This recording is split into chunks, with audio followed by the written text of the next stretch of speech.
Hello friends, dream girl का आने वाला एपिसोड बहुत ही इंटरेस्टिंग होने वाला है, जिसमें आयशा अपने सेल में लेटी होती है। तभी कांस्टेबल आकर के उसे कहने लगती है कि मैडम, जब से आप आई है ना, आपने कुछ भी नहीं खाया है। मैं आपके लिए पानी लेकर आई हूँ, पानी पी लीजिए।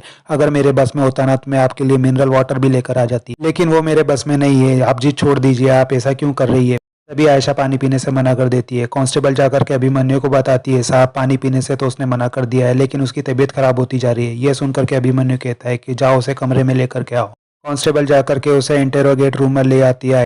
आयशा पूछने लगती है कि मुझे यहाँ पर क्यों लेकर आए हैं। कांस्टेबल बताती है कि साहब ने बुलाया है आपको। आयशा कहती है कि मुझे लॉकअप में वापस ले चलो, और वहाँ से जाने लगती है। तभी अभिमन्यु वहाँ पर मिनरल वाटर लेकर के आ जाता है और कहने लगता है कि मुझे ये अलाउ तो नहीं है, लेकिन फिर भी मैं ये तुम्हारे लिए लेकर आया हूँ। आयशा भी कहने लगती है कि आपने मुझे यहाँ पर सिर्फ मिनरल वाटर पीने के लिए नहीं बुलाया, ऐसा तो नहीं हो सकता है। अभिमन्यु कहता है, स्मार्ट हो तुम, और कहता है कि मुझे तुमसे कुछ सवाल पूछने हैं, बस उन सवालों के जवाब चाहिए। अगर तुम उन सवालों के जवाब दे दो तो ये पानी तुम्हारा। और पानी का गिलास उसकी तरफ आगे बढ़ाता है। आयशा पानी का गिलास देख करके अभिमन्यु के सवालों के जवाब देने के लिए तैयार हो जाती है और वहां रखी कुर्सी पर जाकर के बैठ जाती है।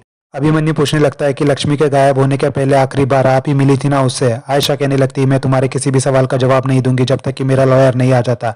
अभिमन्यु उसे समझाने लगता है कि ये कोई हॉलीवुड का सेट नहीं है जहाँ पर तुम ये कह दो कि मेरा लॉयर नहीं आएगा तब तक मैं कुछ भी नहीं कहूंगी। असल जिंदगी और ये असली पुलिस स्टेशन है, और तुम्हारे पर खून का इल्जाम है। यहाँ पर कानून का पालन कराने के लिए हमें कानून को फॉलो करना जरूरी नहीं होता है। वो कहने लगता है, अपने ये अमीरी के चोचले बंद कर दो और बताओ, क्या तुम सच में लक्ष्मी से आखिरी बार मिली थी। आयशा कहने लगती है, हाँ मैं लक्ष्मी से मिली थी, और पानी का गिलास उठाने के लिए आगे बढ़ने लगती है। लेकिन अभिमन्यु पानी का गिलास दूर हटा देता है और कहने लगता है, ये मेरा सवाल नहीं है, मेरा सवाल ये है कि तुम उससे क्यों मिली थी। आयशा भी कहने लगती है, कितनी बार मैं तुम्हें बताऊं कि मैं उससे इसलिए मिली थी, मैं उसे समझाने के लिए गई थी कि करण को उसके करियर पर ध्यान देने दो। अभिमन्यु कहने लगता है, आयशा मैं तुम्हें बहुत अच्छी तरीके से जानता हूँ, बहुत ही सेल्फिश हो तुम, अपने अलावा किसी और के बारे में नहीं सोच सकती। और कहता है कि तुम यही चाहती थी ना कि समर की शादी लक्ष्मी से ना हो। तुम्हारी ड्रीम गर्ल की जगह तो उसने पहले ही तुमसे ले ली थी, अब वो तुम्हारे घर में भी एंट्री करने वाली थी। कहने लगती है कि मैं अपनी जिंदगी में जो भी अचीव करना चाहती हूँ ना, उसके लिए मेहनत करती हूँ, पर मैं कोई खूनी नहीं हूँ। अभिमन्यु कहने लगता है कि समर से शादी से पहले ही तुम्हें लक्ष्मी से बहुत प्रॉब्लम थी ना,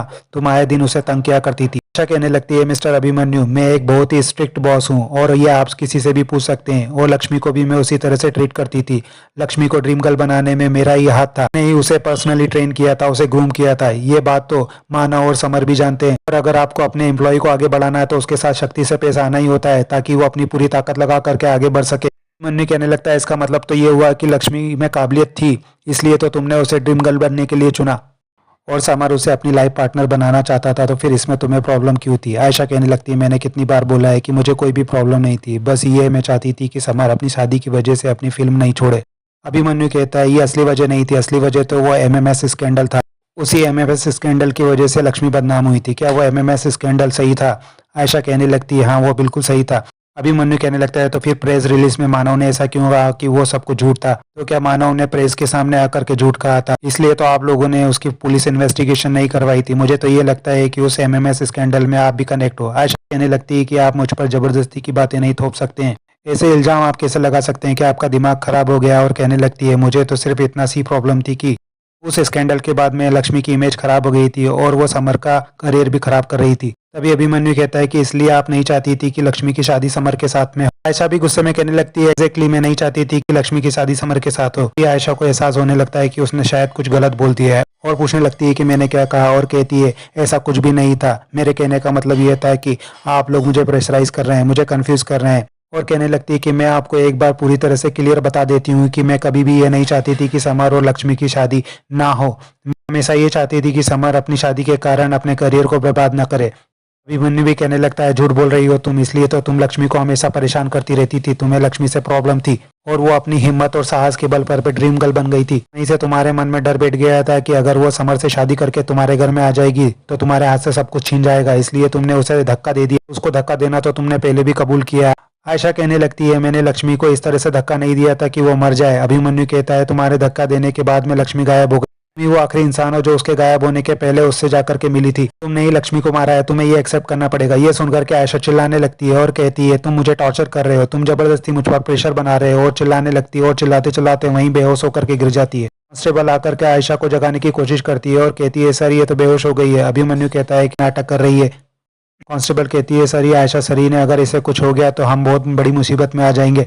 अभिमन्यु कांस्टेबल से उसे लॉकअप में डालने के लिए कह देता है। कांस्टेबल उसको उठा करके लॉकअप की तरफ लेकर चली जाती है। लॉकअप में बैठा करके कहने लगती है, मैडम आपको इस हालत में देख करके हमें अच्छा नहीं लग रहा है, आप अपनी जिद छोड़ क्यों नहीं देती, ये पानी पी लीजिए, हम लोग भी तो यही पानी पीते हैं। तभी अभिमन्यु भी पानी की बोतल लेकर के वहां आ जाता है और आयशा से कहने लगता है कि मैं जानता हूँ कि तुम मेरे सवालों से बचने के लिए नाटक किया था तुमने, और देखना सच तो एक दिन सबके सामने आकर ही रहेगा, इसलिए तुम अभी बता दो तो तुम्हारे लिए अच्छा होगा, शायद मैं तुम्हारी कोई मदद भी कर सकूं। और कहने लगता है कि कल मैं चार्जशीट फाइल करने वाला हूँ, एक बार ऐसा कर दिया तो फिर मैं तुम्हारी कोई भी मदद नहीं कर पाऊंगा और तुम्हारा करियर बर्बाद हो जाएगा। इसके पहले अगर तुम मुझे कुछ बताना चाहती हो तो मैं वहाँ टेबल पर बैठा हूँ, और उसे पानी की बोतल पीने के लिए दे देता है। आयशा भी मिनरल वाटर समझ करके वो पानी पीने लगती है, लेकिन वो सादा पानी होकर के वापस वो सारा पानी थूक देती है और बोतल को फेंक देती है। के बाद अभिमन्यु जैसे ही पुलिस स्टेशन से जाने वाला होता है, मानव को देख करके रुक जाता है। मानव अभिमन्यु से कहने लगता है कि मुझे आयशा से मिलना था। अभिमन्यु बताता है कि वो तो अभी अभी सोई है, आप चाहो तो जा करके मिल सकते हो। मानव सोचता है बड़ी मुश्किल से उसे नींद आई होगी ना, उसे सोने देते हैं, और अभिमन्यु से कहने लगता है कि कल सुबह आकर के मैं आयशा को लेकर चला जाऊंगा, और कहता है ये आयशा के कपड़ों का बैग है। अभिमन्यु वो बैग लेकर के स्टेशन में पहुंचा देता है।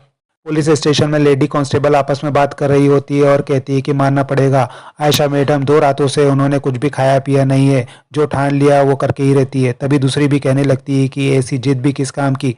उसके बाद अगले दिन सुबह मानव अपने वकील को लेकर के पुलिस स्टेशन पहुंच जाता है और इंस्पेक्टर को आयशा के बेल के पेपर दिखाता है। इंस्पेक्टर भी आयशा को छोड़ने के लिए कह देता है। तभी कांस्टेबल आयशा को लेने के लिए सेल में चली जाती है और लेकर के वहां से आती है। आयशा मानव को देख करके उसके पास आ जाती है। मानव आयशा को प्यार से गले लगा लेता है और उससे पूछने लगता है कि तुम ठीक तो हो ना, और उससे माफी मांगने लगता है कि तुम्हें 2 दिनों तक यहाँ पर रहना पड़ा। उसे बताता है कि तुम्हारी बेल हो गई है और हम घर चल रहे हैं। आयशा भी पुलिस स्टेशन से जाने लगती है, लेकिन रुक करके अभिमन्यु को देखने लगती है। एपिसोड यहीं खत्म होता है। आगे की अपडेट के लिए हमारे चैनल के साथ जुड़े रहें और चैनल को सब्सक्राइब और लाइक करना ना भूलें। थैंक्स।